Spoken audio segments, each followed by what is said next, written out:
கிபி 1645 ஜப்பான். ஒரு மனுஷன் சாகு கிடக்கிறாரு. அவரோட பேர் மியோமோட்டோ முசாஷி. அவர் சாதாரண ஆள் இல்லை. தன்னுடைய வாழ்நாளில் 61 முறை மரணத்தோடு விளையாடியவர். 61 போர்கள். ஒரு முறை கூட அவர் தோத்ததில்லை. சாக போகிற அந்த கடைசி நிமிஷத்தில் அவர் தன் சொத்து பற்றி எதையும் யாருக்கும் உயிர் எழுதலை. அவர்கிட்ட சொத்துன்னு சொல்லிக்க எதுவுமே இல்லை. ஆனால் அவர்கிட்ட ஒரு ரகசியம் இருந்துச்சு. உலகையே ஜெயிச்ச அந்த மனுஷன் தான் கற்ற மொத்த பாடத்தையும் வெறும் 21 வழியில் எழுதி முடித்தார். அதுக்கு அவர் வச்ச பேர் டொக்கோடோ, அதாவது தனி ஒருவனாக நடக்கும் பாதை. இன்றைக்கி அந்த 21 ரகசியங்கள்லேருந்து உங்கள் வாழ்க்கையை மாற்ற போகிற மிக முக்கியமான 5 விதியை மட்டும் பார்க்க போகிறோம். இது ஒரு கதை இல்லை, இது ஒரு போர் முறை. முதல் விதி, நடந்த எதற்கும் வருத்தப்படாதே. நம்மள பாதி பேர் ஏன் தோற்று போகிறோம் தெரியுமா? நேற்று நடந்ததை நினச்சி அழுதுகிட்டே இன்றைக்கி நாளை கூட்ட விடுறோம்.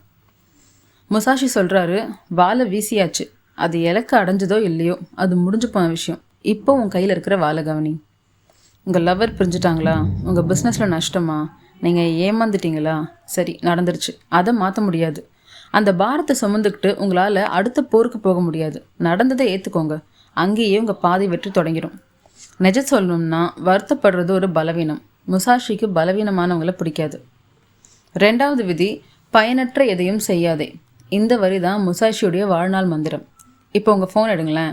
அதில் இருக்கிற தேவையில்லாத ஆப்ஸ், உங்களுக்கு தேவையில்லாத மனுஷங்களுடைய பேசின ரெக்கார்டிங்ஸ், உங்கள் லட்சியத்துக்கு உதவாத வேலைகள், இது எல்லாமே உங்களை மெல்ல மெல்ல கொள்கிற விஷயம்.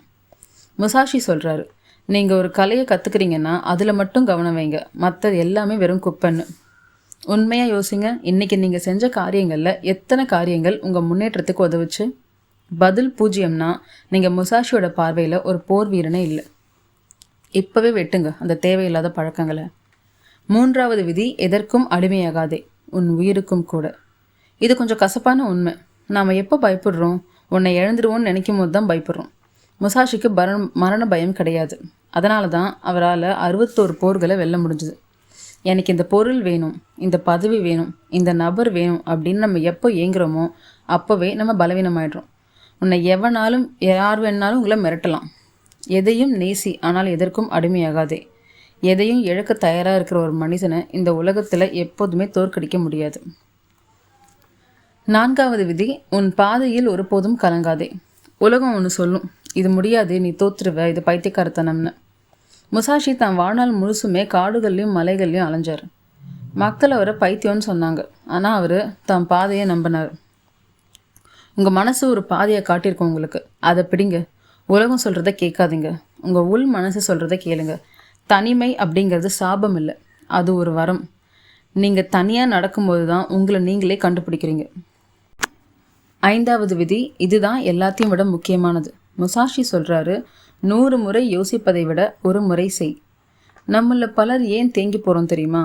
நாம் புக்ஸ் படிக்கிறோம், வீடியோ பார்க்குறோம், மோட்டிவேஷன் தேடுறோம், ஆனால் எதையுமே செய்கிறதில்ல. முசாஷி ஒருபோதும் வாள் வீசுவது எப்படி அப்படின்னு புத்தகம் படித்து போர் வீரனாகலை. அவர் வாளை எடுத்து களத்தில் இறங்கினார், ரத்தம் சிந்தினார், அடிபட்டார். அதுக்கு பிறகு தான் அவர் வெல்ல முடியாத ஒரு ஆளாக மாறினார். அவர் சொல்கிற ரகசியம் இதுதான், தெரிந்து கொள்வது மட்டும் போதாது, அதை நீ செய்ய வேண்டும். இன்றைக்கி ஒரு வேலையை ஆரம்பிக்கணுமா? ஆரம்பிங்க. முடிக்கணுமா? முடிச்சிருங்க. நீங்கள் ஒருத்தட்ட பேசணுமா? பேசுங்க. யோசிச்சுட்டே இருக்கிறவன் ஒருபோதும் ஜெயிக்க மாட்டான். செயல்படுறவன் மட்டும்தான் வரலாற்றில் நிற்பான். முசாஷியோடைய இந்த 21 விதிகளை படிச்சுட்டு அப்படியே போய் தூங்க போயிட்டா நீங்கள் ஒரு சாதாரண மனுஷன். ஆனால் அந்த ஒரு விதியை எடுத்து இன்றைக்கே உங்கள் வாழ்க்கையில் கடைப்பிடிச்சா நீங்கள் தான் அடுத்த முசாஷி. அவர் சொன்னது இதுதான், 1000 மைல் பயணமும் ஒரு சிறு அடியில் தான் தொடங்குகிறது. நீங்கள் ஒரு பழக்கத்தை, ஒரு தேவையில்லாத விஷயத்தை வெட்டி எறியணும்னு நினைக்கிறீங்களா? அது என்னன்னு உங்களுக்கு தெரியும். அதை கமெண்ட்டில் சொல்லணும்லாம் அவசியம் இல்லை. உங்கள் மனசில் அது ஒரு உறுதியாகவே எடுத்துக்கோங்க.